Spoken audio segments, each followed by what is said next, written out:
Good morning all of you. तो बच्चों, हम आज पाठ पढ़ रहे हैं वे आँखें, जिसके लेखक हैं सुमित्रा नंदन पंत जी। ठीक है। आगे पद्यांश में कहते हैं, लहराते वे खेत द्रिंगों में हुआ बेदखल वह अब जिनसे हंसती थी उसके जीवन की हरियाली जिनके तीन तीन से।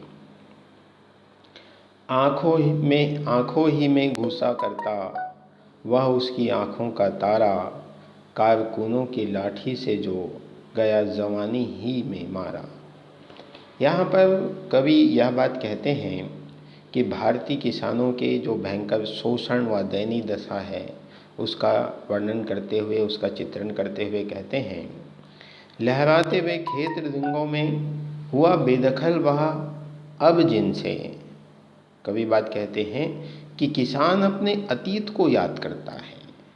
ठीक है, किसान अपने अतीत को याद करता है और याद करते हुए उसके आँखों के समक्ष लहलाता हुआ खेत नजर आता है।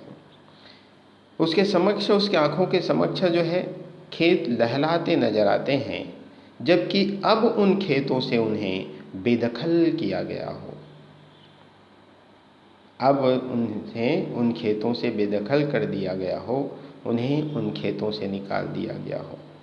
अर्थात जमींदारों ने उसकी ज़मीन हड़प ली है। आज आप जानते हैं कि किसानों के पास किसानी करने के लिए ज़मीन नहीं है। जमींदारों ने हड़प ली या फिर कल कारखाने बनाने के लिए पूंजीपतियों ने हड़प ली है। कभी इन खेतों के तिनके तिनके में, कहा गया ना, हरियाली जिनके तिन तिन से, तिनके तिनके में, खेतों के तिनके तिनके में कभी हरियाली लहराती थी तथा उसके जीवन को सुखमय बनाती थी। आज वह सब कुछ खत्म हो गया है, आज वह सब कुछ समाप्त हो गया है। आगे बात कवि कहते हैं, आँखों ही में घुमा करता वह उसकी आँखों का तारा, कारकुनों की लाठी से जो गया जवानी ही में मारा। किसान की आँखों में उसके प्यारे पुत्र का चित्र घूमता रहता है।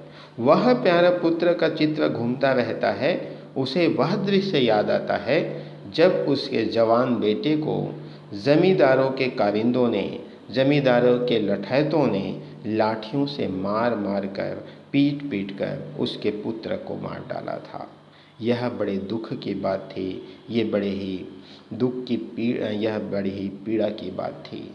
वास्तव में जिस किसान की बेटा जो है जवानी में ही मारा गया हो, उस किसान के हृदय को कितना दुख होगा, इसकी हम कल्पना नहीं कर सकते। तो बच्चों, आज के लिए इतना ही, बाकी बाद में देखेंगे। धन्यवाद।